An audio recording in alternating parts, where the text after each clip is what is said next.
झारखंड के मुख्यमंत्री के सलाहकारों और उनके शागिर्दों और उनके दलालों, उनके चमचों के यहाँ, उनके अफसरों के यहाँ जब छापे पड़ते हैं तो करोड़ों करोड़ रुपए की बेनामी संपत्ति निकलती है, घर से बेनामी पैसे निकलते हैं।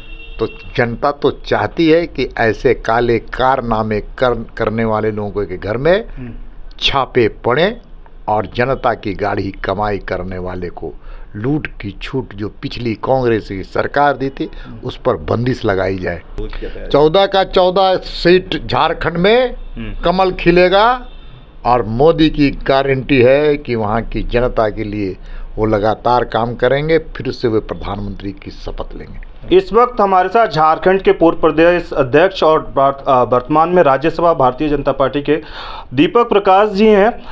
सर, जिस तरह से देखिए कि जो पूरा का पूरा भाजपा के विरोध जो विरोध प्रदर्शन चल रहा है विपक्षी दलों का संसद भवन में, उसको आप लोग किस तरह से देख रहे हैं? देखिए, लूट की छूट पर रोक लगी है, मोदी की गारंटी है कि अब इस देश को कोई लूट नहीं सकता है। और इस लोग आने वाले समय में अपने चुनाव के हार को नज़दीक से देख रहे हैं, इसलिए घबराहट है, छटपटाहट है। और तो और इनको अब समझ में आ गया है कि जनता अब हमको नकार चुकी है, इसलिए पस्त होकर के सड़कों में घूम रहे हैं, सदनों की मर्यादाओं को भंग कर रहे हैं। उपराष्ट्रपति पद ऐसे जो संवैधानिक संस्था है उसके मजाक उड़ाए जा रहे हैं। और इसका मूल कारण है कि इनको ज़मीन दिख नहीं रहा है और ज़मीन दिखेगा भी नहीं, क्योंकि लूट जनता के पैसे को लूटा है, देश को लूटा है, देश के खजानों को लूटा है और अपने घरों को मालामाल किया है। इनको देश की जनता से कोई कभी मतलब नहीं रहा है। सर, लेकिन खड़गे साहब ने कल कहा है कि मोदी को घमंड हो गया है।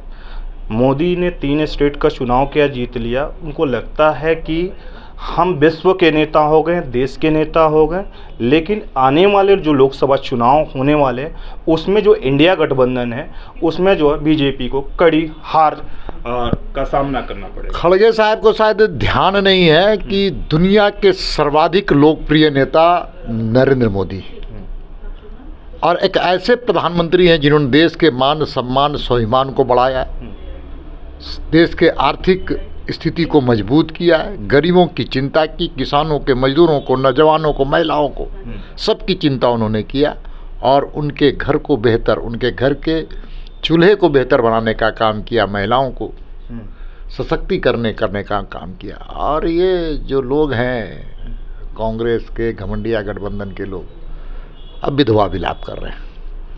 सर, आखिरी मेरा सवाल है कि ईडी की कार्रवाई पर भी काफ़ी सवाल उठ रहे हैं, चाहे झारखंड के मुख्यमंत्री हों चाहे दिल्ली के अरविंद केजरीवाल जी हों।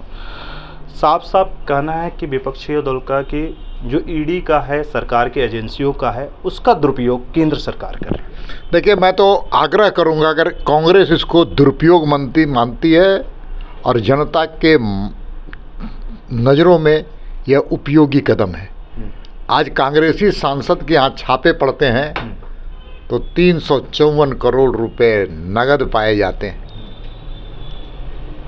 आज किसी मुख्यमंत्री के, झारखंड के मुख्यमंत्री के सलाहकारों और उनके शागिर्दों और उनके दलालों, उनके चमचों के यहाँ, उनके अफसरों के यहाँ जब छापे पड़ते हैं तो करोड़ों करोड़ रुपए की बेनामी संपत्ति निकलती है, घर से बेनामी पैसे निकलते हैं।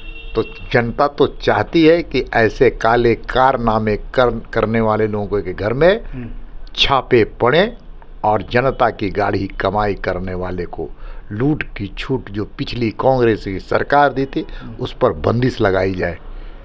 सर, मेरा आखिरी सवाल रहेगा कि झारखंड को लेकर आपकी क्या तैयारी रही, क्योंकि आप पूर्व में प्रदेश अध्यक्ष भी थे और आने वाला जो लोकसभा चुनाव है उसको लेकर आप लोगों की क्या तैयारी? 14 का 14 सीट झारखंड में कमल खिलेगा और मोदी की गारंटी है कि वहाँ की जनता के लिए वो लगातार काम करेंगे, फिर से वे प्रधानमंत्री की शपथ लेंगे। बहुत बहुत शुक्रिया सर। दिल्ली से सोशल संवाद की रिपोर्ट।